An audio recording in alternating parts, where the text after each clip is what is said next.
Yo. Oh.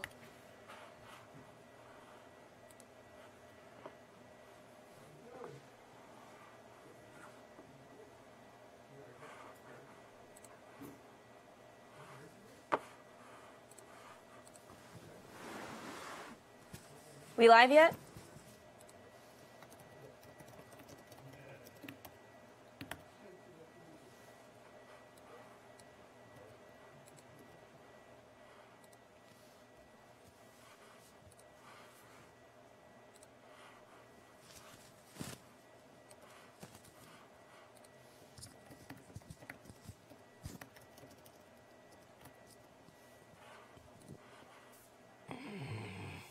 Gotcha.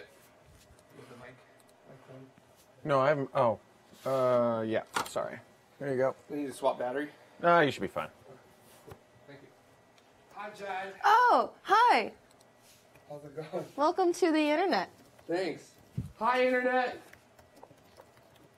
Would you like a nice room temperature glass of water, internet? Would you? Yes, 'Kay. actually. I don't like cold water. Not a fan. Do your teeth hurt? No, there's something about it I just don't like. I You have prefer it scurvy? I legit prefer it room temperature. What about milk? Milk has to be cold. What temperature do you like your milk? Better be cold. You ever think about, like, what's the weirdest thing you can ask for when you enter a person's home for the first time? I always thought a nice glass of milk is probably the weirdest thing. I would add on a cold glass of buttermilk. Would be the worst thing to ask. Can you buy buttermilk? You can. I thought and that was it's the thing you awful. put chicken in to make it fried. Well, you can drink it. You but can I drink don't know chicken fried why stuff? anybody would do that. Buttermilk. What is that technically? Can you define Right, as far as I can tell, both green and red are Milk working with today. butter in it. Oh, that kind of sounds amazing, though. Let's be honest. You have a rough day at life, and you come home. It's a nice, milky, buttery conglomerate of happy. No, thank you. Yes, please. No, thank you. I'll take 2. No, thank you. Ma? The buttermilk, Ma? Ew. Oh, I got logged out. You know what that means? I need to shut up. I'm logged in, but I don't know who I'm logged in as. Hey-o. That means you can say and do anything. Yep, I'm definitely not logged in as myself. Inconsequential. Oh no, I'm not logged in. So. Tomorrow is a show. High fat milk. High fat milks. To make it Interesting. fun. I have a nice glass, but not milk. Oh, okay. That's not how you spell tomorrow. Blew it, Jade. Those are shoes, man. Blew it. What's up? Those are some shoes. Yeah, well, I'm going straight to Mojave. Mojave, woo! So these are my Shoe high five. I'm gonna pull something. So I literally do not care how I look today. I was just You like, actually look quite nice. You're I was styling. just like I'm literally gonna wash my hair in the sink. You like after the muted show, colors. so. It's weird. I've never you're wearing gray. It's weird. Yeah. Hi, Joel. Guest. Guys, Hi. Good morning. great to see you. How are you? I'm sorry. Good. Let me just get my sound tuned to here a little bit. Sounds great. Oh my gosh. Okay, so there's while he's doing that, is cereal a soup? This is No. such. Okay, we're gonna turn. This, Yes. We could dedicate. No, an episode cereal to is this. not a soup. By Yes, it is. definition. Yes, it is. Okay, define soup then, Ben. What's a soup? Wow, so angry. No, the passionate. the opposite of cereal. Is oatmeal They're liquid. I might agree that a cereal is not a soup, but it's definitely a stew. No, it's not, because what does stew indicate? That something has been in a liquid for a set amount of time to constitute some sort of cooking process. That is a stew. Unless you leave your cereal in your milk overnight, which is disgusting, that could technically be a stew. But I think you need to add some sort of like heated element. Okay. Oatmeal could kind of be a stew. Cereal is a sandwich. All right, and then there was one last one. Is a Pop-Tart or ravioli? Or wait. Hot dogs. Sandwich. Okay, no, hot dogs are not technically Jay, these are sandwiches. definitely after dark questions. Sorry, I'm sorry, These I'm are done, no, I'm done. these are great for I these get are it, great I for get it. after dark. Just tell me Since shut I up. won't be here, it's all a sandwich. I'm I am now a sandwich. I believe in radical sandwich anarchy. Have you seen that chart? Yes. I live my life by that chart. Yeah. And I'm a what is it, like, definition radical? But no, definition. Ingredient radical? I'm an ingredient radical, a structure conservative. Okay. It's the only thing I'm conservative in. Nice. I believe in radical sandwich anarchy. So a Pop-Tart is a sandwich. You would. So- You would. You stress me out. It is. So, just saying. All right. Joel, Take a hey seat. Joel, this is the control room. I'm sorry you can't see me on camera. I just wanted to welcome you to the show. Thank you for taking time out of. Oh, there we go. Thank you for taking time out of your weekend to pop on. Wanted to first let you know that we are live to the world, so anything you say from this moment forward is on the public record. So just be aware of that. And ask if you had any questions before we actually start the show. Of kind of what to expect, or I think Lisa sent some emails. Hopefully you have a rough idea. But basically, we're just here to get excited about what you're doing. Oh, we don't have your audio for some reason. We had it earlier. Yep, copy.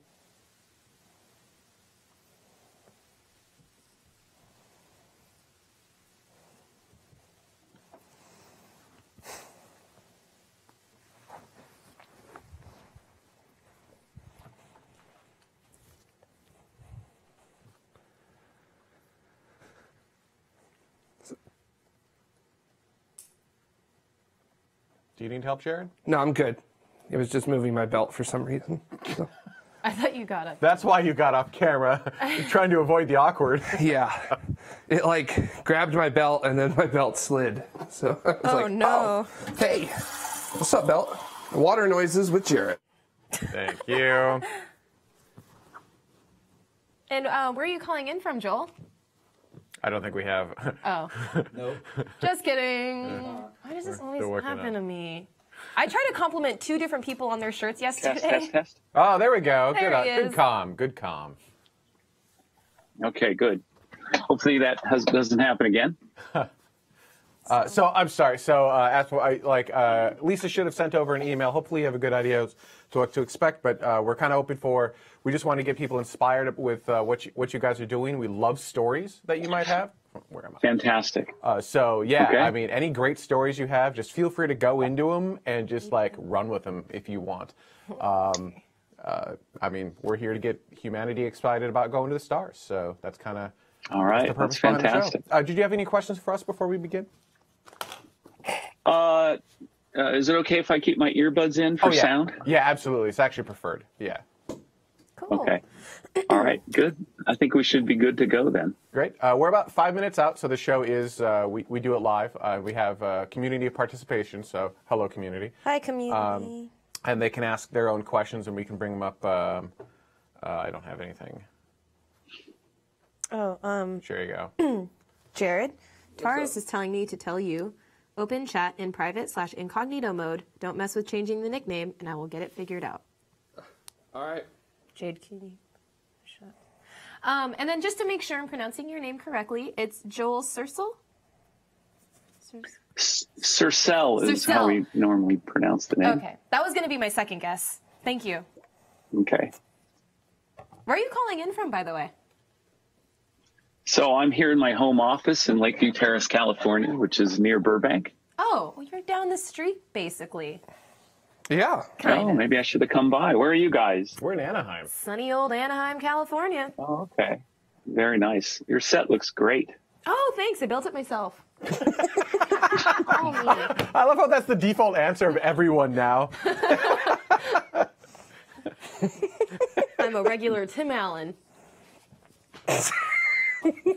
But Sarah does do woodworking, doesn't she? Of course she does. Yeah. She could do everything.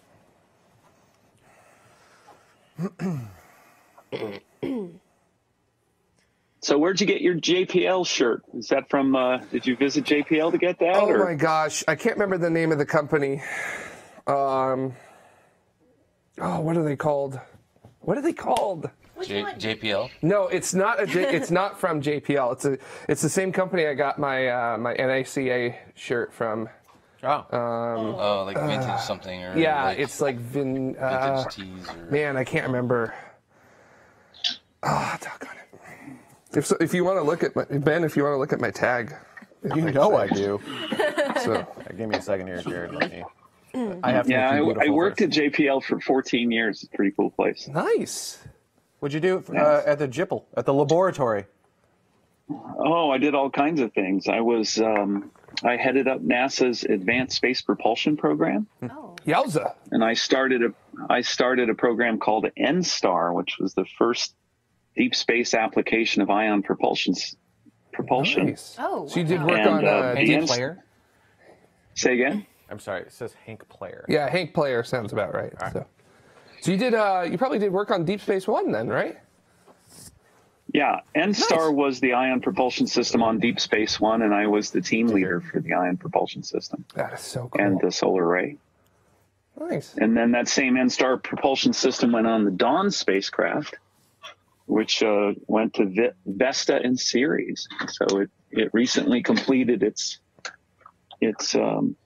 mission at Ceres. You were talking about cereal. Yeah. Named You after are correct. We were. That is a beautiful transition, by the way. Cereal. This is going to be a very good interview, I can tell. To here, please. Yeah. Ceres is the goddess of agriculture, if I remember correctly. So someone in the chat room will correct me. Oh, they always do. Yeah. Well, is Ceres a soup? And we're recording. We're asking the hard questions here. Here we are. Joel, is Ceres a soup? Joel, did you work with Dr. Mark Raymond? Yeah, I know, Mark. All right, cool. I love the way he said that. Yeah, I know. Yeah, I know, Mark. Like, Mark. He's a very knowledgeable fella. Yeah, we have him come up and do talks a lot at Griffith. So he's an Oh, yeah. interesting guy. I've done the Griffith thing. You have? Really? Yeah, I have. I talked there a couple of years ago about asteroid mining, my other company, Transastra. Ooh. Huh. That's cool. Yeah. I feel like we would have been there. What's the number at the top of that? That might have been a photo event, I imagine. Then yeah. So, Probably not. No. It's pretty cool. yeah, that's awesome. Yeah, I gave about an hour-long talk in the auditorium there. Oh, that's really neat. It was pretty fun. Yeah. In the Leonard Nimoy Theater? Yes, it was. In fact, I believe. Shopman, NASA collection. I'm spacing on the name of the woman who organizes that at the Griffith. It was Camille Lombardo, but she retired this year. So she might have been around at that time. Okay. So All right. that might have been her. Yeah. So, but she just recently retired. So This is the Jared. I this is the actually Hank connected Player. to them through Andre Bormanis, who was one of the writers on Star Trek, and now I think he's the head writer on the Orville. Oh, nice. And connected to the yeah. very cool. He and I went to school together for a while Oops, in physics. forgot my watch is still making noises. All right, I think that's time. You could. If we're ready, I think it's about time to start the show. And then- Once Jared, what watch are you wearing that makes that much noise? I'm trying to turn it off. It's like he has a There we go. Sega on his wrist, which is There we go. kind of cool. It's my camping watch. That did sound like 1980s. It's like, my digital watch. It's my ABC watch It's his that I have. Tamagotchi. Leave So, him alone. All right, altitude barometer compass. let's start this thing. You guys So, ready? oh, no. Okay, so we just go right into it this time, right? Like, hey, I'm Jade. Welcome to Tomorrow. Correct. No cold open, no nothing. You just go straight into it. I don't give the orbit. Oh, yeah. I mean, yeah. So, 12 it's going to be just a really quick introduction to the show, but there's no open anymore. Got it. Right. Yeah. So just like, hey, this is orbit 12.10. I'm Jade. This is Jared. Here we go. Cool. Yeah, one of those. Dance intro.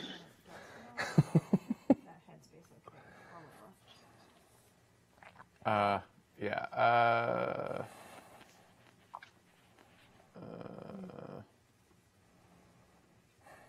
There went my office mate. Come here, Scout. Oh no. Do we have a cat or is it a dog or? Is it cat dog? Is it a cat dog? There may be an 80-pound golden doodle who's my office mate. That's perfectly fine with us. Some of our favorite moments are when animals or children come in the middle of the interview. it usually ends in adorability the entire time. Hey, Joel, could I have you? Are you? Here, Scout. Come here. Yeah. Yes. Yeah, come here, Are you Scout. able to tilt your camera down a little bit? We've got like. Scout. Oh. Scout, up. Come here, boy. Up. Say hi. Oh my gosh. Good Hey, boy. Scout. Good Hi, boy. Scout. Good. He shakes. Oh my gosh. He's a sleepy boy. Oh my God! I want a dog now. I want to kiss its face. I want to rub my face on its face. It's got like the Labrador body, but with the poodle hair, and I love it. The poodle perm. It's softer than poodle fur. Stop Yeah. it. Of course Oh my it is. gosh. All right, Joel. Much softer than poodle fur. Before we begin, are you able to tilt your camera down at all, or are you kind of fixed because of the mount? Much better. I can't guarantee that the dog will stay here. That's okay. Can I see guest in preview, please? Actually, that works. Maybe a little bit less. Just a pinch. That's back to where we were before. All right, go back to the other position. That was definitely better. There you go, right there. Right there. Split the Perfect. difference. We love that. All right. Jade and Jared, you ready? Yes. All right, let's do this thing. Rock and Hello, tomorrow. Welcome to Orbit 12.10. I'm Jade Kim. This is Jared, and today we are going to interview Joel Sercel of Momentous Space, and we actually have an additional furry bonus guest by the name of Scout, whom will take your questions as well. So, kicking this right off, Joel, thank you so much for joining us today. So diving right into it, can you tell us a little bit about what Momentous is and why Momentous is? Well, so what Momentous is it's a Silicon Valley startup that's doing in-space transportation services. So if you think about what SpaceX does is to-space transportation services, basically launching customer satellites into space. The thing is that satellites don't always want to stay where the rockets put them, and we're really focusing on a market that the rockets aren't satisfying too well, because rockets have a tendency to go into very specific orbits, and the satellites need to get from the orbits that the rockets drop them in to where they need to go. So that's what we do. Very interesting. So would you say then it's kind of like the connecting flight for payloads then? Yes. Yeah. So it's just like connecting flights. So the big rockets like the Falcon 9, the Falcon Heavy, the BFR, and then later on the Blue Origin, New Glenn, will carry lots of spacecraft into what we call standard orbits. And it's a very cost-effective way to get into space. But once you get into space, you've got to get to the specific orbit that you want to go to. The other way, so there are hundreds of small sats that are launched into space every year on piggybacks on big rockets to these standard orbits. And most of those small sats would like to go to other places. And so what we do is we carry them to those other orbits. Now, there's also a whole bunch of small rockets coming online that will be able to take small sats to special orbits. But the small rockets are more expensive on a $1 per kilogram basis, and they can't go very high. So our vehicles will actually ride into space with our payloads, our customer payloads, satellites, and spacecraft. We'll ride into space with them, connected to the rocket. When we get into space, we'll disconnect from the rocket that carried us, and we will take our payloads to their destination orbits. Very cool. Yeah, I mean, that's an issue that you don't really think about every single day when it comes to, launching different payloads. You think, strap it onto a rocket, put it into where it needs to go, and boom, voila. But it's interesting to think about that that's not always the vantage point, or that's not always the ideal destination for these payloads. So yeah, the issue is that historically what's happened in sort of the old space way is that the big aerospace companies would build satellites that had their own space propulsion systems on board. And space propulsion systems are traditionally very expensive, and they use up a lot of mass. And it's much more cost effective for forward-leaning companies to work with us, so they don't have to have their own propulsion system. They just attach to us using standard interfaces, and it's much cheaper for them. And we can carry multiple satellites on a single vehicle, and they'll drop them off each in their own custom orbit, sort of like a FedEx truck dropping off packages on its route. Yeah, and I kind of want to ask, because we have a really good question right out from Andy Law in our YouTube chat room, asking whether you guys sort of look at yourselves as a space tug or a kick stage, sort of like how do you view moving those around? Yeah, we're a space tug. Absolutely. We're not a kick stage. We're a space tug. And, so simple as that. And we're starting small. So there's a really big unmet need. And that unmet need is created by this new space revolution. In 2012, there were only about 50 small sats launched into space in the whole, on the whole planet. And last year, it was about 300 small sats. And our market projections show that within the next 5 years or so, it's going to be well over 1,000 small sats are going to be launched into space every year. And most of those satellites are riding as piggybacks on big launch vehicles. And those big launch vehicles are mostly just satisfying the needs of their big customers, the big old satellite companies and governments. So there's a huge unmet market need. And so what we're doing is we're starting small with space tugs that carry small sats and microsats to their destinations. Then we've got a roadmap that gets big real fast, because the way we see the space industry is we see it growing very quickly, not only in the number of commercial satellites that are launched, but also they're going to get bigger and bigger over time. But we're really a vision-based company. We've got a short-term business model that makes a lot of money, but we're really all about humanity's place in space and where we're going as a species. Human beings are natural explorers. We settle new frontiers, and the species needs this new frontier of space. There's close to 8 billion people on the planet right now. The population is still growing exponentially, and we see space as it's not just a new sort of business space. It's a new frontier for the species and the planet. And we see industrial manufacturing moving into space. We see data processing, data farms, data centers moving into space. We see power production moving into space. So, it'll grow from a few $100 billion a year now to trillions of dollars over the next decade and a half or so. And so what we are is we're an enabling sort of backbone service for that new industrial revolution. Yeah, and we've got another question. Our chat room is just lighting up right now. They're all just getting really excited about this.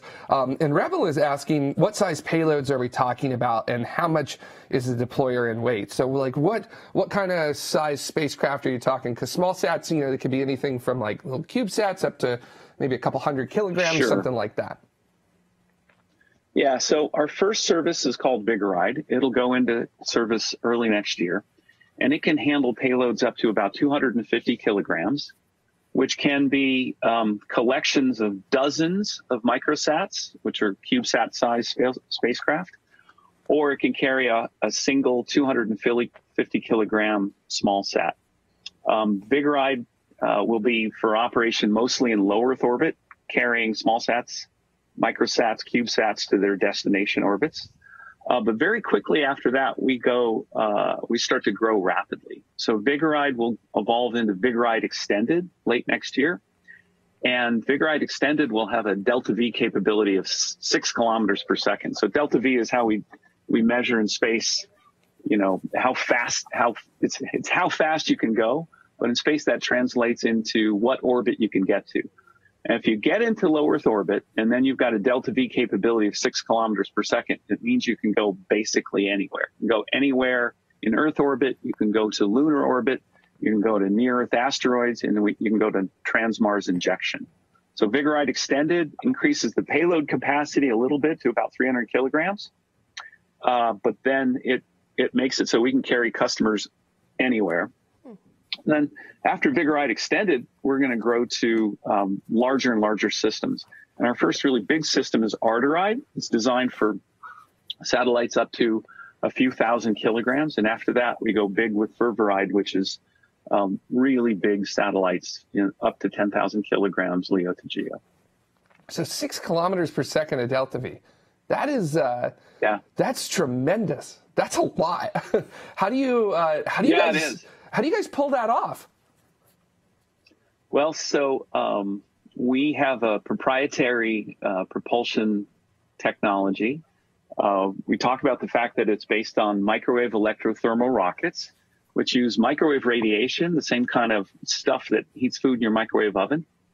And the microwaves are used to heat water vapor to super high temperatures, significantly higher than the surface temperature of the sun. And at those temperatures, the water vapor actually dissociates into oxygen, hydrogen, and different chemicals of hydroxyls and that sort of thing. And we squirt that super high temperature gas and plasma out of the back end of the rocket to produce thrust. So it's microwave electrothermal thrust, or like microwave electrothermal propulsion with water as the propellant is our basic rocket technology.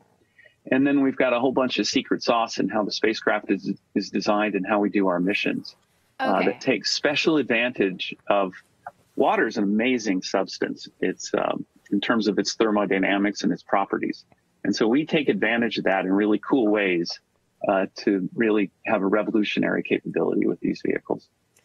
So I have to admit, while I was doing some background research on this water plasma propulsion, I couldn't help but think how just plain old sci-fi this sounded, because so all I could think of is like, okay, wait, so if I take a cup of water and I throw it in my microwave for like 20 minutes, like, am I going to get rocket fuel? I mean, clearly not, but like the technology, it sounds so elegant and it sounds so like it's water. It's one of the most abundant resources on this planet, and you turned it into literal rocket fuel. Like, that's just so amazing. Yeah. So water is a super abundant material in the solar system. And you know what the planetary scientists have taught us in the last few decades is that everywhere we go in space, we find water. You know, after the Apollo program, we thought that the moon was a barren desert without water. And subsequently, we found that there's water frozen into the craters in the lunar poles. And we also know that about somewhere between 1 in 5 and 1 in 3 near-Earth asteroids is loaded with water. And there's thousands of near-Earth asteroids that are actually easier to get to in terms of delta V than the moon. So there's lots of places in space where you can refuel with water. And that's part of what gets us excited about water as a propellant. Another thing that gets us excited about water as a propellant is most rocket propellants are toxic, dangerous, flammable, and require high pressure bottles like, that operate at pressure levels similar to a scuba tank. And that's a safety issue. So because we can use ordinary water that's just stored at room temperature and normal atmospheric pressure, it really reduces the cost of our spacecraft and reduces a lot of the safety issues that rocket propulsion systems normally have. Yeah, and there you go, chat room. Our chat room was asking, can you get it from asteroids to do it? So there you guys go. All those questions, like those 20 questions that popped up all of a sudden, yes, you can. And one of the questions from our chat room too, from Lure, was asking, using water as a medium in your plasma engine, have you encountered any corrosion problems with like degrading performance, extended burn cycles, and if there are problems, how do you guys sort of work with those hurdles? Yeah, so we heat the water so much that it actually dissociates into hydrogen and oxygen. And at the temperatures that we're operating, water is actually an oxidizer. So it will erode many common metals at these temperatures. So it's definitely important for us to use metals that are, to use materials in our engines that can handle extremely high temperatures and are oxidation resistant. And I'd love to tell you what those materials are, but it's proprietary. Yeah, as I imagine a lot of things with this would be. It still sounds absolutely amazing that you guys are pulling this off and working on it. So have you guys done like any? Well, we're super excited about it. You know, as the CTO of the company, one of my jobs is to maintain our intellectual property portfolio, and we have a patent portfolio that we've patented all the solutions to these technical problems, and you know, prove the feasibility of these approaches. And so in a few years, as we evolve as a company, we'll be able to talk about how all the secret sauce of how our systems work in detail. Very cool. Well, I look forward to hearing about your secret sauce, because this is like, I mean, just six, like, how much water are you using to get 6 kilometers per second of delta V? Well, the Vigoride extended system uses significantly over 100 kilograms of water, and the Vigoride system uses about 40 kilograms of water. As the vehicles get bigger, we carry more and more water. So Arteride, which will carry, 2,000 kilogram class payloads, will carry, on the order of a couple of thousand kilograms of water and operate at very high power levels. And from our chat room, Dutta is asking, what kind of power requirements does this engine have, and how do you supply that? And also Kevin M. From YouTube is asking the exact same thing as well. How much power does it need? Yeah, so the power demands of the system will grow over time as our systems grow. Our first mission is called El Camino Real, and the flight hardware for that is completely finished and built and qualified and tested. And that's a low power system that uses, let's just say, power levels that are smaller than the power levels in a typical microwave oven. And El Camino Real, we'd hoped it would be in space already, but the launch vehicle, the rocket that's carrying it into space, has been delayed. So it'll be launched in the May-June timeframe. And the purpose of El Camino Real will be to validate the technologies and approaches that we have and prove absolutely without a shadow of doubt that they work the same way in space that they do on the ground. And it'll also flight validate most of the technologies for our Vigoride systems, other than just the water propulsion system, but also avionics, software, all that kind of good stuff. Vigoride will operate a little higher power level than El Camino Real. And then our first multi-kilowatt system is Vigoride Extended. And then as we go down the roadmap to higher and higher power systems, we get pretty substantial power levels in the tens of kilowatts, and later in the hundreds of kilowatts. Wow. Well, that's pretty impressive and like really exciting. And I can't help but wonder, or I really want to ask, so okay, so you started Momentous, and it's doing all these amazing things, but can you talk a little bit about your journey to and before starting Momentous? You have a really interesting history, and I was wondering if you could kind of touch on that just a little bit. My personal journey? Sure. In aerospace. Oh, sure. Yeah. Personal aerospace. Okay. Yeah. Well, I've been a space geek since I was about 12 years old, and I got very excited about the future of humanity in space when I was a kid. And I read a lot of science fiction, and also engineering books. And I was really excited about a vision of humanity's spread through the solar system that was articulated by a guy named Professor Gerard O'Neill, who's a great physicist at Princeton. And he wrote a book called The High Frontier and started an organization called the Space Studies Institute. And he basically proved the scientific and engineering principles that show that it actually makes more sense for human beings to live in space than on the surface of a planet. There's enough material in the asteroid belt to build beautiful Earth-like worlds with a carrying capacity of about 1,000 times the carrying capacity of the Earth. So think in terms of 1 trillion people living in comfort and in environments of their choosing, ecological environments with trees and parks and lakes and streams. And these worlds can be fabricated out of asteroid materials. And as humanity grows in population, they can spread throughout the solar system. And the basic fundamental scientific feasibility of that, as well as a lot of the economics of it, and the engineering was actually worked out in the 70s and 80s by Gerard O'Neill. That got me really excited when I was a kid and caused me to go into the space business. But the thing is, O'Neill assumed that it would be cheaper to get into space than it has been in the last 50 years. Because remember, the space shuttle was supposed to be a low-cost way to get into space, and it turns out it wasn't. So O'Neill's vision wasn't fulfilled on the schedule that he projected, because he projected that because it didn't make sense without low-cost access to space.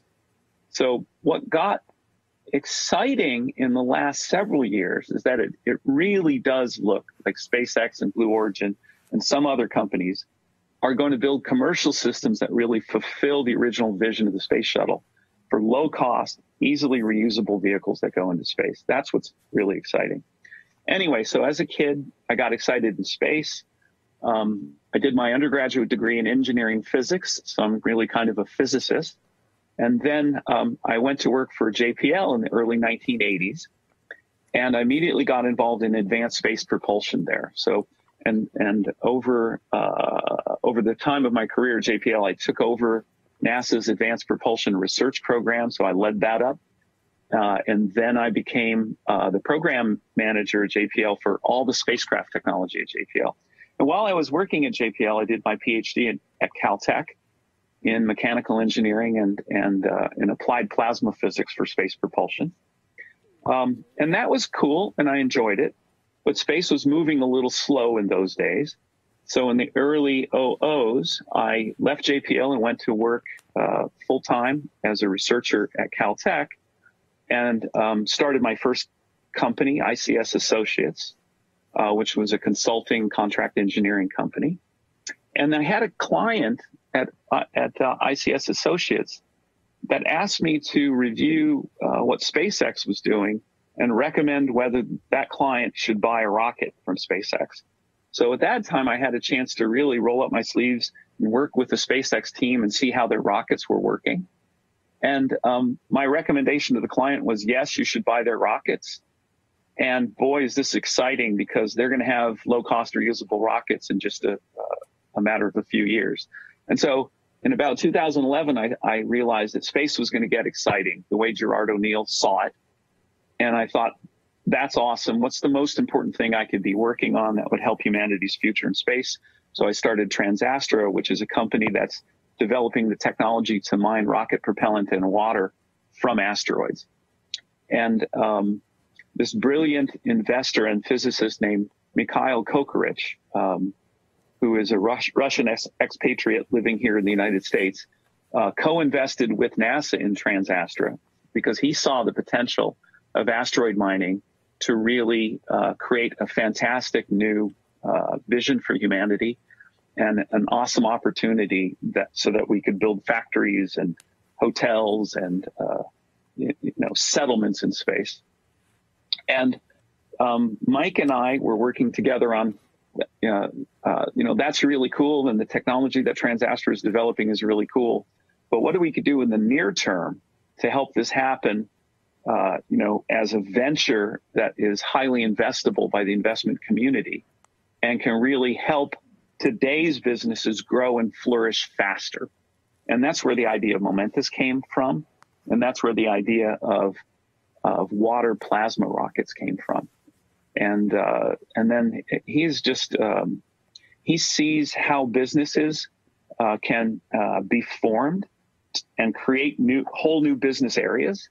And so he went out and worked with the investment community, raised initially $8.3 million in seed funding. I think our our total funding that the venture community has provided now is about $9 million. And we've staffed up to about a dozen full-time employees. Our total team is approaching 20 people. We're an American company developing the technology and creating the jobs here, but we sell internationally. And things are taking off, and it's fantastic. We have about $420 million of letters of intent from customers to buy our services over our roadmap. And we've publicly announced $6 million in confirmed committed sales of Vigoride and Vigoride Extended. And our first customer there is a European launch integration company called Exolaunch. And we will be announcing within the next week or two another confirmed sale of about $6 million, which gets our total sales up to about 12 million so far. And then there'll be a bunch more that we'll be announcing in the next few weeks and months. So we're going gangbusters. We've built our first flight hardware. We're going to have Vigoride ready early next year for commercial services. We will be flying in space this summer. Absolutely, no question. When that Soyuz goes, we'll be ready to go on it. And Vigoride Extended is going to open the solar system to small commercial activities and governments that want more cost-effective commercial partnerships. We're very excited about public-private partnership with NASA. You know, NASA has really seen the light. They've seen that this old school thing where you contract with big aerospace companies and everything takes decades and billions of dollars is not the way to go. And they're really partnering with industry in new ways, and they deserve a huge amount of credit for that. You know, SpaceX as a company wouldn't be where it was without the partnership with NASA. Mm-hmm. There are other companies that are partnering with NASA in very powerful ways. And so this is all good. And I got to tell you, it's just so exciting, and it's moving so fast. I can't even believe it. Yeah, and Scott Herod on our YouTube chat actually is kind of asking something that I was wondering about, which is talking about, you know, your power plant. Is it going to be able to operate very far from the sun? I mean, could you do outer solar system space exploration? And I mean, you guys, your fuel's water, so you don't have to worry about like keeping it cold for long periods of time or something like that, like you would with like a regular cryogenic upper stage. So you guys, is Momentous thinking about going even beyond Mars and maybe beyond the asteroid belt? We'll take our customers where they need to go, and our services can launch spacecraft on interplanetary trajectories. You know, after Vigoride Extended, we'll have the Delta V capability to launch spacecraft anywhere in the solar system. Typically solar panels are highly effective out to maybe the orbit of Jupiter or so. After that, you need to go nuclear. But for the transportation service, where we get our customers on the trajectory that they need to be on, we're good to go. Very cool. So we can help NASA send spacecraft anywhere. NASA, ESA, anyone else who wants to do deep space exploration, we can send them on interplanetary trajectories. Absolutely. Yes, I know there's a lot of talk at NASA of late about maybe using small sats. It's sort of like swarms of small sats to start doing exploration, and it sounds like you guys are going to have a leg up on the competition of being able to enable that. Yeah, absolutely. The way that we work with microsats, you know, spacecraft in the, say, 1 to 10 or 20 kilogram range, mm-hmm. is we carry standard CubeSat and microsat dispensers. And even our first system, Vigoride, will be able to carry dozens of CubeSat scale microsats and drop them off each in their own custom orbit. And they'll be just dispensed like any CubeSat. And Vigoride will be able to do that. So for example, the Vigoride Extended system will be able to carry multiple, say, 12 to 16U microsats into low lunar orbit, right from low Earth orbit. on the basis of a low-cost launch. So this is a revolutionary capability, and there's all kinds of exciting science that you can do about the moon, prospecting for water, just from CubeSat scale microsats right there in low Earth orbit. Vigoride Extended will even be able to carry small landers into orbit around the moon, and then the landers will be able to go down to the surface. And Arteride will be capable enough to carry big landers to orbit around the moon, and together, Arteride and Vigoride Extended allow lunar sample returns in just a handful of years. Wow. Whoa, that's... As a commercial service. So NASA will be able to contract with us to deliver payloads to the moon, just like they would contract with FedEx. Nice. And I was going to say, NASA's doing that sort of like lunar COTS program right now. Are you looking at sort of trying to get in on that? So we think the Lunar COTS program is terrific, and if we had some partnerships in there, we wouldn't talk about it publicly right now. Gotcha. Okay. So got it. Clear as day. Yeah. So I echoing your sentiment from earlier in the interview, I really love and respect that this kind of all stemmed from a passion for kind of like democratizing space and the way of the future. Like you said, it truly is. It's a public-private partnership, and it's truly a global collaboration. So given that, with all of the amazing capabilities that your company is going to be providing, what are some of the things you're really excited about on the immediate horizon and a little bit more distant into the future in terms of not only like research capabilities, but for the company, for Momentous overall? Well, I mean, we're excited about everything that Momentous is doing. Momentous is a transportation services company. So I really like the way Jeff Bezos talks about this. So Jeff has pointed out that college students working from their dorm room can start software companies that become unicorns and become billion-dollar companies right now. And that's been the capability for a long time. But it's really expensive to start. It's really expensive to start a multi-billion-dollar company in the space business right now. And part of that is because it's so expensive to get into space in the first place. But once you get into space, then you've got to go somewhere. And so it combined with low-cost reusable launch vehicles, our in-space services are part of the infrastructure, sort of like the internet for space, that will make it so that it'll be inexpensive, so that you can start building microsats and CubeSats basically like a garage application, the way Steve Jobs and Steve Wozniak started Apple, sort of at that scale, and build a company that can scale to be a multi-billion-dollar company, so that kids can do that. So the key, what's most exciting about this is that we're making space affordable for the little guy. And we're making it so the little guy can build a company that scales and goes nonlinear into space. That's incredibly important. And that's where the space frontier opens up and goes completely nonlinear. And as that happens, then you'll see massive data services in space.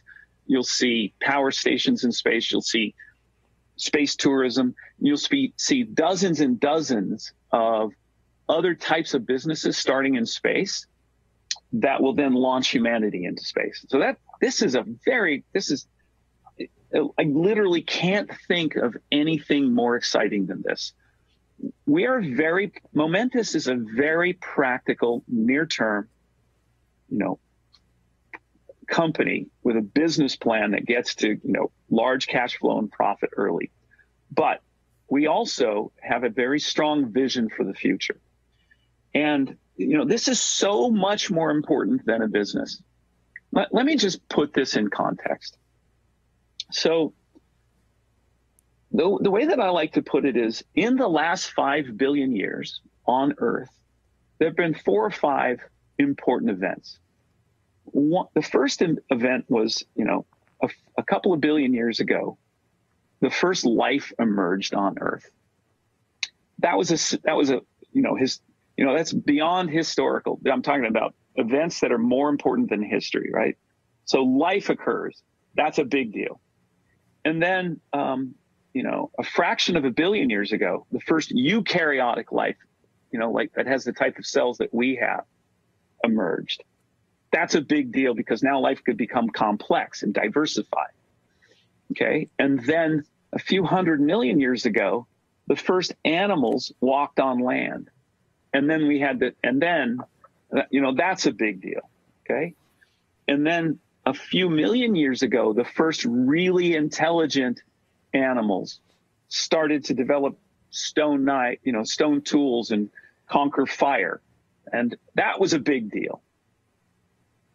So in terms of, things that are far beyond historical importance, we're at the frontier of something far bigger than anything that's happened in human history. And that is, in the history of life on Earth, one of the things that you observe is that life always moves forward, becomes more complex, more capable, and it fills its ecological niche, and then it leaps into the next ecological niche. So now it's like the spores of Earth are going to be carried by humanity into space, and we will be then life, not just humanity, but life from Earth will be making the great leap into space. And by making that great leap into space, it gives a potential for the human population over the next 1,000 years to grow to 1 trillion people and humanity to spread throughout the solar system. And at the end of that time, we will have vehicles that will be capable of traveling between the stars and spreading throughout the universe.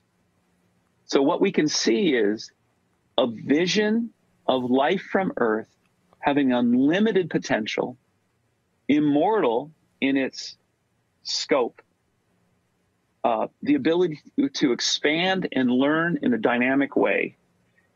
So this is beyond historically important.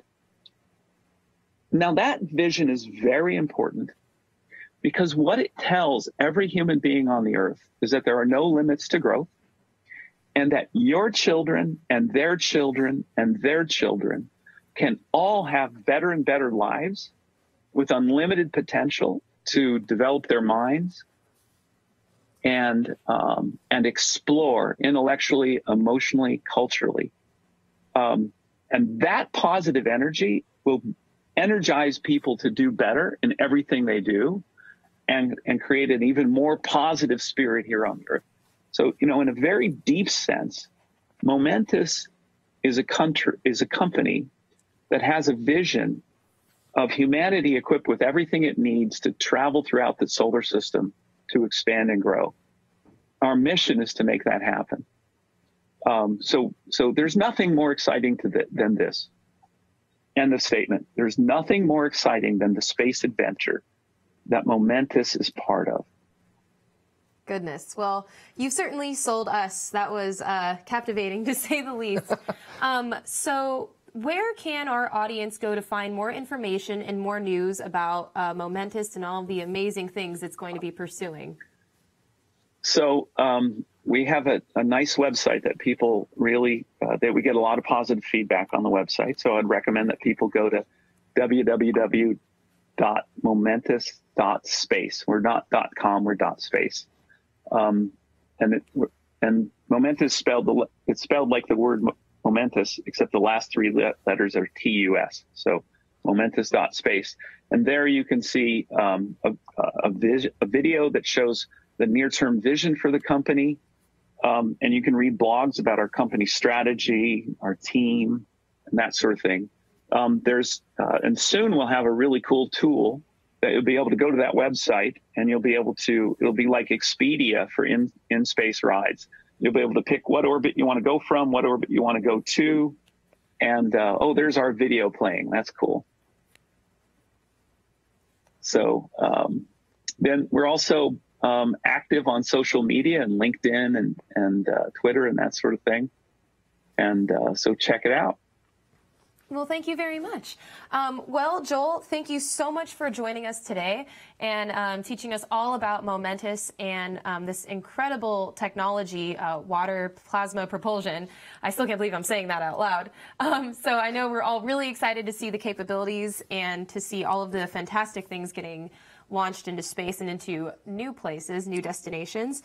But before we say goodbye officially, I, of course, have a very lovely thank you I'd like to give to our Escape Velocity citizens. These folks contribute $10 an episode on Patreon, as well as our Orbital citizens, my favorite people, as well as everyone else I'm going to be mentioning, $5 an episode. And Suborbital, yes, the names are getting smaller. These folks dedicate $2.50 an episode. And last but certainly not least is our ground support citizens. I will sing so that you can try to find your name on that wall of text, because all of these folks contribute $1 to $2.49 per episode on Le Patreon. If you would like to become a supporter of Tomorrow, please head on over to www.patreon.com/tomorrow and contribute whatever you see fit. And if you don't want to donate monetarily, that's totally cool. Simply share the show with your friends and your family. Yeah. Smash that subscribe button. Hit that thumbs down. Up. Shoot. Definitely don't hit the thumbs down. Unclick the thumbs down. Click the thumbs up. Share us with your friends. Yeah. Subscribe. Send us in. snacks. All the snacks. But make sure they're not perishable. And we will see you every Saturday for Tomorrow Space. And on that note, thank you for tuning in, and we hope you have a lovely rest of your week.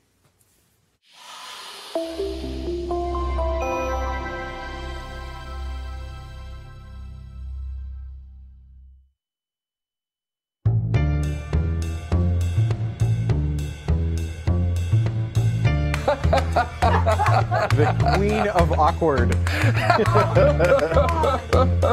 I'm going to thumbs down the video just to spite. That was my last show, you guys. Oh my God. I'm firing myself. Stack direction. Yeah, you got thumbs down and then thumbs up. Yep. I'm laying myself down. That was amazing. Should redo this whole thing. Yeah, from the top. From the top. Oh, Redo that boy. whole just Oh, man. That was amazing, I have to say. I don't That was the cherry on That's top the of this same episode. definition of amazing. Just an absolutely That's the shirt of the show. a great Make sure you talk. thumbs down. a great technical talk, and also mass inspiration from you, Joel, and then Jade just I just really took it home. took it. You drove it right across the finish line. Mostly drove it as like Are we Right off the cliff. are we still live? Yeah, we are still live. We're still live. Yeah. This is like the after show, Cool. though. Yeah, so we have our after show. So we kind of just hang out. Joel, yeah, you are not required to stay by any means. You've already given us about an hour of your Saturday. So, yeah. Well, thank you very much for inviting me, and it was my pleasure to be here. I hope you had a fun time. Yeah, thank you. All right, ciao. All right, have a great one. See you, Thank Joel. you. See ya. Thank you. Oh, that's funny. Oh, we need to hit a thing.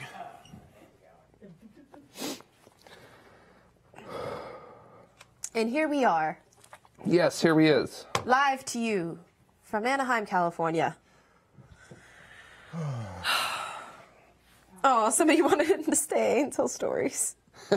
He was like, I'm getting out of here. Well, no, we try not to do that. So we try not to keep the guest on in After Dark for stories, because the only way to get those stories is then to become a patron. We don't. Hang on, I'm going to come on camera to explain this. Yes, please. While you're doing that, I'm going to go outside and see if my friends have left yet or not, because that will Good. determine what time I leave at. So. We used to make After Dark kind of available as its own separate segment, so we didn't really care. We've kind of stopped doing that. I don't want to create. I don't mind having content that's just for our patrons or our citizens, because we have Subscribestar now. But like, I don't want to force you to get the good content by paying for it. I think that's kind of we're trying to get people excited about this stuff, and I'm like, Right? you can only get excited if you can afford it. That's kind of a crappy thing to do. It's a D move. Yeah, it is. It is. So we're trying. So After Dark, here's my thought process, and I don't know if we'll be able to make this go because stuff and things. But like, everyone kind of misses those roundtables that we had, but everyone also kind of enjoys After Dark. So if we rename after dark to something that's not after dark. I don't know what it's called yet. No, go ahead. Did you have an idea? Post light. We're going to keep thinking and working on that. Midnight snack. Still going to be thinking and working on that. Got any more? Go on.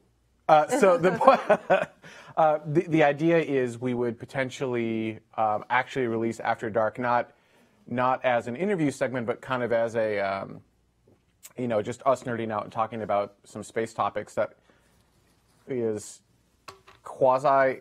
See, I don't want to add structure. I haven't been able to close this. Is the problem in my brain? So I want to be able to release After Dark, but I don't want to add too much structure to it because everyone likes After Dark because of like how unstructured it is. But at the same time, I'd like us to talk about space a little bit in After Dark. Yeah.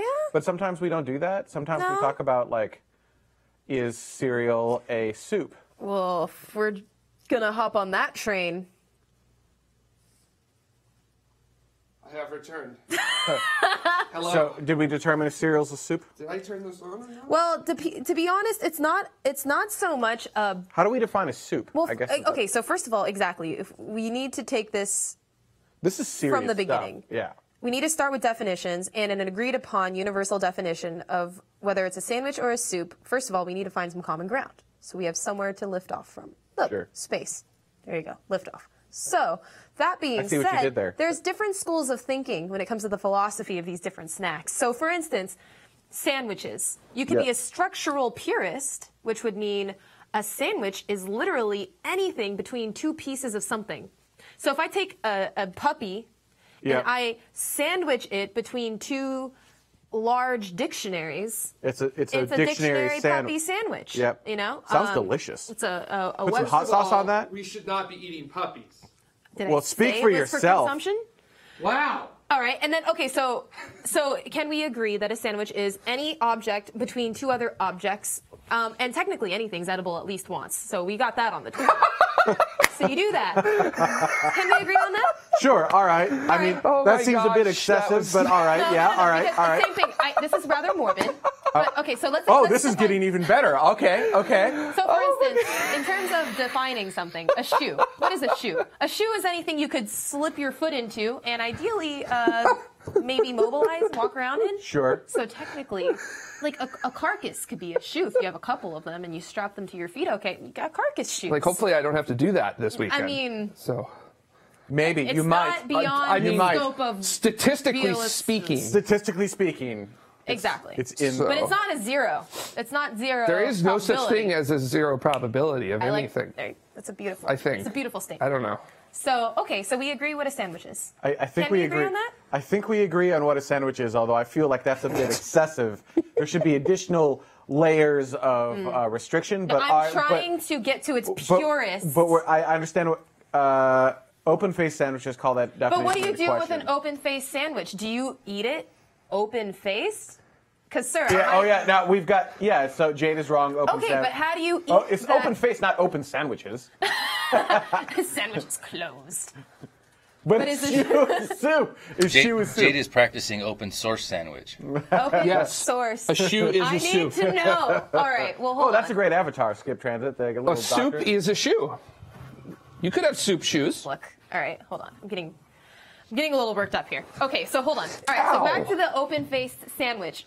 How do you consume your open-faced sandwich? But then, okay, With a so then the fork. definition all of a Right. sudden becomes dependent upon how you consume it? I open my face. Well, you put it into your face hole.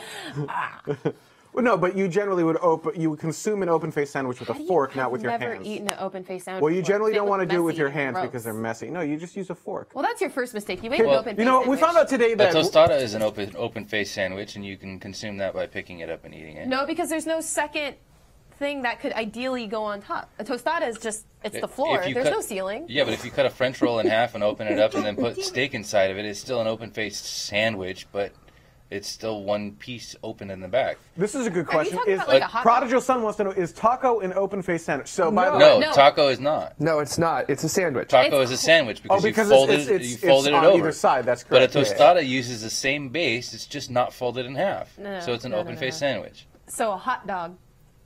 Is a sandwich. No. Yes! Yes, it is. Based on your definition, yes, it is. No, because it's connected. It has to be two separate pieces. So all I have to do is connect. It's only the bottom connected for part the of it? first bite. After then, it Unconnected, splits open, then it's you a got sandwich. yourself a wiener sandwich, but until then, it's a hot dog. It's not a sandwich. Wait, I'm so sorry. under your definition, you just said a taco feel- would be a sandwich, I right? feel attacked. Yeah, Did you well, just- yeah, did no, you a just- taco- A taco's not a sandwich because it's connected. So You is a take- taco an open face You sandwich? break it in half, you got yourself a Sammy. No, because an open face sandwich is two separate entities that could ideally. You need to lay off the hydrazine aioli.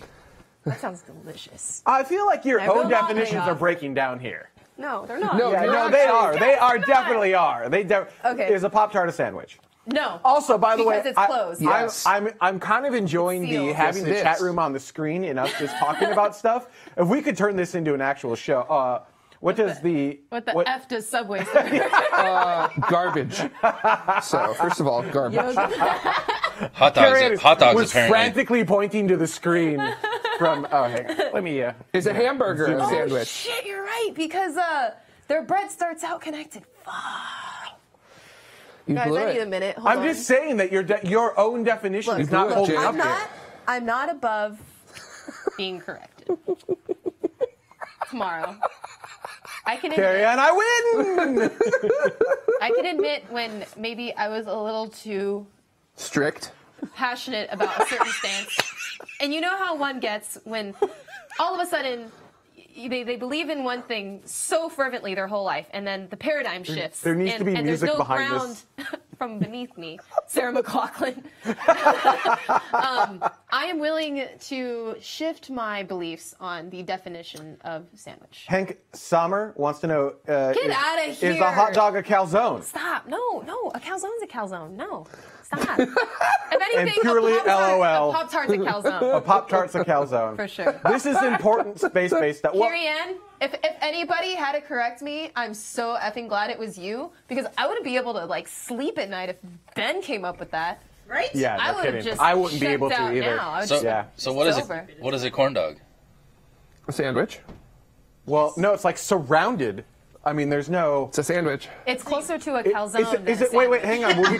Would we call that a closed face sandwich? Is it like a cannoli? It's a sandwich. Is it a ravioli? Just going It could be to- ravioli. I'm just going to remove myself from this. It's a sandwich. So is a corn dog I'm a so ravioli? stressed Is a out corn right now. dog a ravioli? Can we move on to something else? It's a dumpling. Jade Bro says it's a dumpling. No. Okay, let's move on. All right, Jade, let's move on. Yeah. It's an American dumpling because it's been deep fried. Wait. I want to talk about your shoes for a second because they're both. You're Falcon Heavy a sandwich. Yes. Bet your ass Oh my it is. God, that's amazing! And brought this entire conversation back to space. Harry Cynic, well done. Well done. Yeah. That's YouTube winning right there. YouTube chat for the win. How often do you hear those words? Yes. That's good. That was a good one. He brought us Solid. all back together. I would like to talk about your shoes for a second because I just realized that they're both laced and zipped. Yeah, I mean, who has the time to lace anything? The lace is for show. Come on, man.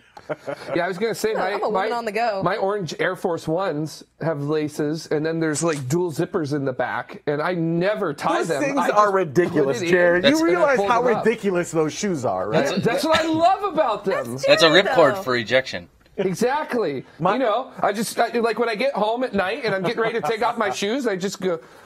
Anything on a stick is its own category. Can So you is have a soup on hot stick? dog a skewer? Oh no, a corn dog. What about a kebab? A corn dog? Kebab. A skewer? Is a corn dog It's a kebab. Kebab. Yes, it's an American Corn dog kebab. kebab. We're offending so many cultures right now. It's like, how dare you? But the question is then, is there a way that we can package this show up and release it on Friday? Yeah. Other than high tops. Well, I mean, those tops those are aren't actually high. pretty Those are- low rider. No, these are. How many call those times do I have to say lowriders? it? I'm leaving from the show directly to the desert, so Don't make excuses. this those is are what I'm fine wearing shoes. for it. These are trail running I don't understand shoes. why you can't just change your shoes in the car. Well, I didn't want to bring them because I'd So like you're gonna spend your entire time running? potentially. You don't know. That sounds It's terrible. I don't know what's It's nature. That I don't know seems what's going to legit. happen out there. I don't know who's out there right now. Cue slasher music. Corn dogs are lollipops. Jesus, this is getting out of hand. This is getting remarkably awesome. This is getting out of hand. I don't like this. Have a good camping. Yeah. Have a good Thanks. camping adventure. I hope I don't Jerry. die. Lollipop. So is a lollipop a kebab? It's a sweet kebab. Or candy kebabs. Candy kebabs. There it is. Smoking dirt. No, I think we need to have a non-space show that is just us having this Do you conversation think with the we're chat that room. interesting? Look at the chat room go berserk. I think if we were Okay. just like let the conversation organically go wherever And it is. also, first of all, I would like to adopt candy kebab as my term of endearment for my next significant other. Nice. Candy kebab. The next person I am romantic with is going to be my candy kebab, Your candy kebab. my CK. Candy kebab. CK. All right, so now when you call someone CK, we'll know why. I think Thanks, CK. You're the best. I think corn dog lollipop is going to be my drag name. That's pretty good. for me. Living Corn dog man. lollipop. Amaze. All right, only a few more minutes of this left, and then I have to go. All right. Rapid fire. Rapid fire, let's go. Come on, chat room. Entertain me. Do something. Is Fairy bread a pizza? Well, Lisa's not here. Lisa's on an airplane coming back from UAE right She's now. Probably doing, over like, like the legit Atlantic stuff. or something. She's what? She's probably like over the Atlantic or something. Oh, it's garbage. Actually, if you tell me the flight number, I could find out where it is. I have no idea what the flight number is. Oh, Let's see okay. her. She doesn't land for like another 2 hours. So, The yeah. Oh, she'd be over the The U.S. then by random now. zone. So. TRZ. I can get into that. The random zone. Yeah, I feel like it's not a Tomorrow branded show, but it would still be a lot of fun. It'd be cool because I feel like we get really worked up over weird stuff, We do. And it's entertaining. and it's important to us. I No take one it else. seriously. Yeah. Yeah, of course. Candy bug. Kebab. Kebab. Too bad it's like not Candy kebab? pre-Valentine's Day, because you know how many candy kebabs there would be handing it out on all the couples, man? Mystery Spaceship 3001. I like how I incremented it by 1. Thank you for Down. that. Thanks. But then we tend to try to use logic, and we try to use. But we use fail. But the humor is our attempt to use it and then fail at it miserably. I love it because you can literally apply the scientific method to anything. So we should apply it to the most irrelevant crap ever. Like, what is an Alaska bake?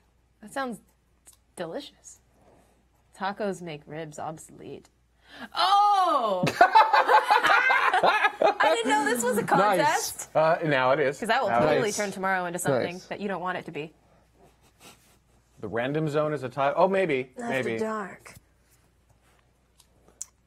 All right, that's a good True point. dat, Dada, we're dada. 29. You got to reduce it by 1. Still say it, Dada. Logic can't be used on this show, Jade. No, absolutely My not. mistake. Stop. No, but a poor application of the scientific method certainly can. We should be careful because in history, that hasn't done the best things. But we'll apply it to relatively innocent, like non going to hurt all of humanity things, hopefully. Just Mind meld edition? I don't know what that means. Mind Okay. meld. You know, the Vulcan. like meld our minds. I think that's Jonathan and his candy kebab. It sounds really objectifying when you say it Yeah. like that. It does. It really does. Yeah. So is that your candy kebab? So, is he your corn dog lollipop? How many euphemisms? I love it. All right, we got like 1 more minute. All right, chat room, rapid fire. Let's do this stuff. Wrap it up, chat room. No. No. No. No. No. No. Sorry. Tomorrow's flight. Oh, that. I mean, that's a bit of a. We just a bunch of clowns to you. No, it's Monty Python. Oh, Jade. sorry. Jade. I should have known that. You should have known that. Should have known that. I'm disappointed in myself. No need to be disappointed. I feel like in me. we're all collectively It's a disappointed. okay. It's tomorrow munchies. Rains and storms. How do we sandwich a soup? Oh. Well, now we have to define what a soup is, Jade. Well, it's certainly not solid, so you couldn't. Oh no. Hold on. What if you put it in a? Shit. Loopy. That's just awkward. Oh god. Spaced out. Oh yeah, I was telling Loopy in the chat room earlier that I have a giant dragon tattoo, and everyone's like, their brain Are breaks. you the boy with the dragon tattoo? I'm the The Ben with the dragon the tattoo? Ben with the dragon tattoo. No, You're so edgy. Everyone's broken when I'm like, oh no, I have a giant tribal dragon tattoo. do. It blew my mind. Yes, he does. On your back? Oh yeah, no, hang on. Yakuza status? No, hang on. Let me see So this. It starts up. What? Starts up there. Oh my god. It goes up and over. I can't do this. What'd you get without- that in like Hey, 98? you could go to that camera and see Yeah, it. it's pretty. It's pretty faded. Whoa. Wow. Yeah, it's huge. Princess. The princess. Oh yeah, I need the tiara. Yeah. I don't know. My skin was so white, it probably just flared out. You know how you're Oh, such a yeah. badass. Carrie Ann, why would you allow would that? We were, in fact, married when I got this tattoo, and I was like, oh, yeah, no, I'm going to go get... I showed her the picture of what I'm going to get. And understand, the picture was only this big, and I didn't fully explain to her, like, I'm going to embiggenate this and have it go, like, up and over my shoulder. She's flicking me off right now. And so I come home... After doing they were able to do it essentially in one session. I think it was 1.5 sessions. Oh my goodness. I come home and I'm just covered in bandages, like just these huge. It's like a diaper down my back, so then we take it off and her brain breaks of how large it is. And then when I would sleep, the ink would seep out like into my pillow and blankets. And so when I woke up, there would be these like stamps of my tattoo and blood. Yeah. Yep. That's how you know that contract's forever. There you go. Yep. She was like, neat. Yeah. I still can't believe you. Why though? Why a dragon? Why? I mean, Because dragons are awesome. Because dragons are awesome. did like Mortal Kombat get released that year? Or I love something? dragons. Dragons are amazing. I love Mortal Kombat. I'm not tattooing my back all over, you know. Dragons are great. Yeah, Is that dragons your are spirit great. animal? So I have a yeah. Oh, very much so. I mean, there's like Oh. No, it really is. Yeah. If I were to have a spirit animal, it'd totally be a dragon. Like a bearded one, or like a one. A European versus like. Oh, you actually even know the different like. Oh yeah. I think it varies over time. European versus Eastern versus North American. I think I would go. Eastern would be is the dope one with like. Yeah, and that's kind of I more think what I've got. The Quetzalcoatlus tribal. of North America are pretty sick. Wow. So. God, I'm so Got to throw it uncultured. down. So Yeah, I think right now it'd be more towards Eastern, although younger is definitely more of a Western. And then this is obviously a tribal. What's that movie with Sean Connery, starring Sean Connery, voiced by Sean Connery, with that one dragon? Dragonheart? Yeah. By the way, right there with that answer. That. Let me list off all of the good dragon movies. There's. How to Train Your Dragon. 1. Oh, that's true. How That's to Train true. Your Dragon. That actually 2. is an adorable movie. That was the very first time I'm like, a dragon movie that doesn't suck. There was one called D-Wars, which, Tauntauns. We had to watch that one drunk, and even then it was bad. It was bad. Outside of movies, video games, Spyro. Ben's Hidden Past. He was like this, imagine he was this awesome, badass Buddhist, mercenary, which I know it's completely I oxymoron. still am. It is bad. He's like, No, this is all just a disguise. Right, yeah. Oh yeah. It makes it look like I'm less. I like it. Tauntauns. I thought they smelled bad on the outside. All right. Lol. I think the internet knows my opinion. So On dragons? Yeah, what's your opinion on dragons? I didn't know Yes. you did. Is this a thing people have? Is an opinion on dragons? yes, I have a dragon creation of me. Like someone sketched up. Drew your face on a dragon? No. They create. I do too, Ben. But I don't walk around parading it. Just walk around with it hanging out. Here's my dragon likeness. There's a time and a place, Ben. I'm telling you, there needs to be a way that we release this show like these to the public. Email all of this to me. I'll you? get it. I'll Yeah. put it somewhere. I am unaware. I am unaware that Ben had one. So. Different. Oh, gotcha. Different. Gotcha. Yeah. Okay. Different. Gotcha. Not the Gotcha. same. Gotcha. So, yeah, see what's up. So. Or is it? Maybe not. Maybe about the same. What are we talking about? Persona. First, yeah, that's what Carrie Ann was getting at. That's what Carrie Ann was getting at. Oh, that's great. No, not that, but yeah, pretty much that. if I were to take a step back and look at that actually, yeah. Dragon series. Well, Jade's not big into. Are Okay, you? no, Wait, Carson, were you dapping? Dragon Con. No, I did go to Dragon. We did go to Dragon Con once, right? There's a con? Yeah, This but is an entire subculture of dragon people? no, it's Dragon like Con a- is not that. It's like Comic Con, but for the East Coast. Oh, I knew that. Sorry. No, they had it here one year. They had it in. That's the party convention. Sorry. Yes, that's the one everybody like parties at. Fursona. Yeah. Okay, now. Mostly because I know what's up. So So that's the thing. Yeah. Oh, yes. For fur. People who furries. yes, not for me, but yes. Because I was going to say, that's Like, confusing because dragons are This is what I've been scaly. trying to avoid because that's not actually it. Do you like to But- dress up like dragons? Oh my god, did you dress up like a dragon at home? No, no, I don't. God. This spiral, I've lost control. Do you like get a lighter and like Oh my god, Swallow some I butane? don't, but now I want to. Wouldn't that be amazing? we pug locked this one. This one's confused. Jesus. Igor's confused. get your pictures? I don't know, I'll buy one. Oh yeah, okay, send them over. Oh my god. Oh man. Well, if you're not in a dragon onesie by next week, I will be sorely disappointed. How much will you give me if I find and buy and wear a dragon onesie? I'll give you some respect. And I know where you can get it. Well, is that more or less than I have now? I'm not sure. I Like, guess is the we'll scale have going to- up or down? I guess we'll have to find out. Kevin not- wants to know what's happening. Scott says this is gold.